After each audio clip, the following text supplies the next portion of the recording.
Is it recording? It is? Okay. I have a pretty good track record for finding missing people. Most of the time, they just wandered off the path or slipped down a small cliff. And, obviously, they can't find their way back.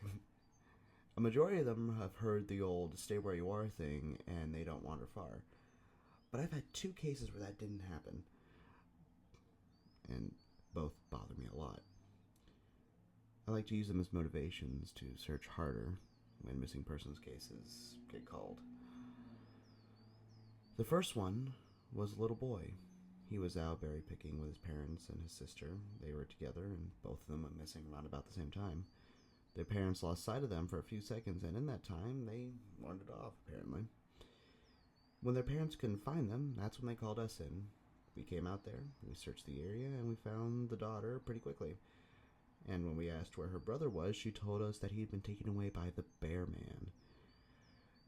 She said he gave her some berries and told her to stay quiet and that he wanted to play with her brother for a while. The last she saw of him was when he was riding on the bear man's shoulders, and reportedly, he seemed calm. Of course, our first thought was obviously abduction, but we never found a trace of another human being in the area. But that little girl was so insistent that he wasn't a normal man. But that he was tall and covered in hair, much like a bear.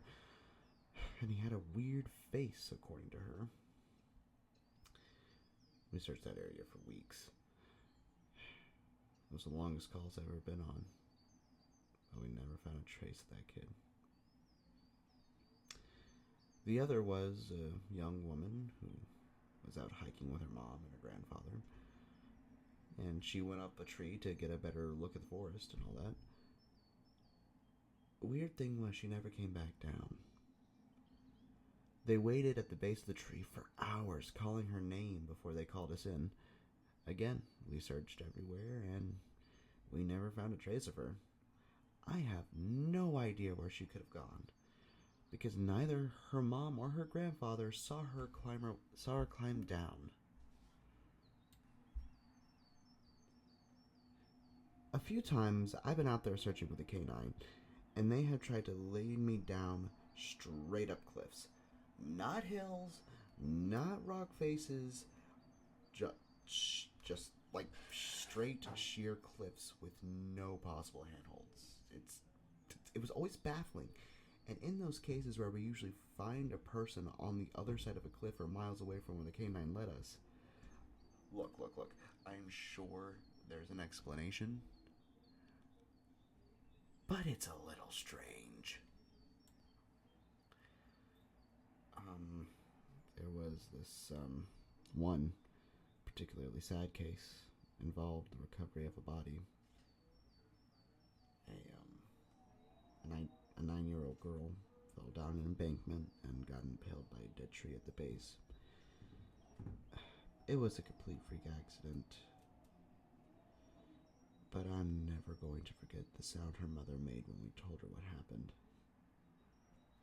She saw the body back, loaded up into the ambulance, and she let out the most haunting, heartbroken, and it was a wail that I will never forget for as long as I live. It was like her whole life was crashing down around her, and a part of her died with her kid, and I heard from another SAR officer that, she killed herself a few weeks after it happened. She couldn't live with the loss of her daughter. I have a hard time saying I can't blame her. It's sad. It's just sad. Okay, so, try this story for size. I was teamed with another SAR officer because we received reports of bears in the area, and at the time we were looking for a guy who hadn't come home from a climbing trip when he was supposed to, And we ended up having to do some serious climbing just to, get to where we thought he would be. We found him trapped in a small crevice with a broken leg. Let me tell you guys, it was not pleasant. He had been up there for almost 2 days. And If you were there and you saw the leg, it was clearly infected, right? Thankfully, we were able to get him into a chopper. And I heard from one of the EMTs, the guy was inconsolable. He kept talking about how he'd been doing fine, and when he got up to the top of the tree, another guy was there. He said the guy had no climbing equipment, that he was wearing a parka and ski pants. I'm not joking you. A parka and ski pants. And when the guy turned around to look at him, he had no face. Just it was blank. He freaked out, and he ended up trying to get off the mountain a little too fast, which is why he ended up falling. He said he could hear the guy all night climbing down the mountain, letting out these horrible muffled screams. To this day, that story still bothers me. I am happy I was not in that guy's shoes, let me tell you. Okay, so this is like one of the scariest things that has happened to me. Okay, I I've been on the search for a young woman with my team, and well, of course, she got separated from her hiking group. We were out there up until late at night. We're talking 11:30 to 12 a.m. I think like by the time everything was done, it was almost like 2:30 a.m. We found her curled under a huge rotting log. She was missing her shoes and her pack, and she was, clearly in shock. Who wouldn't be? She didn't have any injuries, and we were able to get her to walk with us back to base ops. Along the way, she kept looking behind us and asking why that big man with black eyes was following us. We couldn't see anyone. Straight up, we couldn't see anyone but the trees and the darkness. Now, me and the rest of the team, we just wrote it off as, weird, symptom of shock. But the closer we got to base, the more agitated this woman got. She kept asking and telling him to, stop making faces at her. At one point, she stopped, turns around, and starts yelling into the forest, saying that she wanted him to leave her alone. She wasn't going to go with them, she said, and she wouldn't give us to him. We finally got her moving again, but we started hearing all these weird noises all around us. It was almost like coughing, but more rhythmic and deeper. It was... The only way I could think of describing it was insect-like. When we were within sight of the base, the woman turns to me, her eyes as wide as I think any human can, have their eyes as open.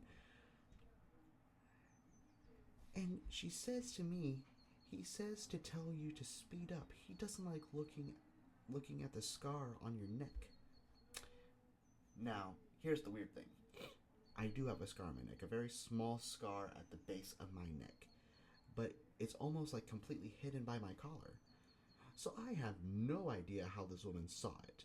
Right after she says this, I heard this weird coughing in my ear, and I just about jumped out of my skin.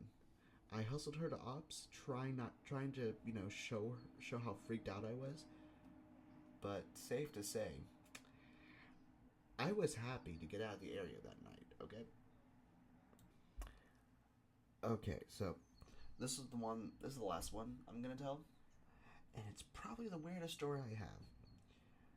Now, I don't know if this is true in every SAR unit, but in mine, it's sort of this like unspoken regular thing we run into. You could try asking about it with other SAR officers, but even if they know what you're talking about, they probably won't say anything about it. In fact, we've been told by our superiors at this point to not talk about it. And we've just gotten so used to it that it doesn't even seem weird anymore. So, okay, enough of the preamble. So, on just about every case where we're really far into the wilderness, I'm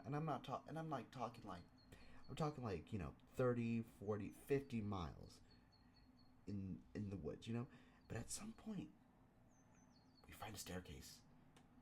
Like it's a staircase in the middle of the woods. It's almost like if you take the stairs that you take to go up to your house, cut them out, and stick them in the woods. Now, the first time I saw them, of course, I asked about it, and the other officer just told me not to worry about it, that it was normal. Everyone I've asked about it said the same thing. Now, I'll be real with y'all. I've been wanting to check them out for a while, but I've been told very emphatically that I should never go near any of them. I just sort of ignore them now? You know, but it I mean, like, it's just weird. It really is. Hey everyone, I just wanted to say thank you for tuning into the story. I hope to do more in the future, and I hope to do a lot more in the future, so thank you for watching, and thank you for listening. I hope you have a good day, evening, or whatever time it is for you right now. Goodbye, everyone.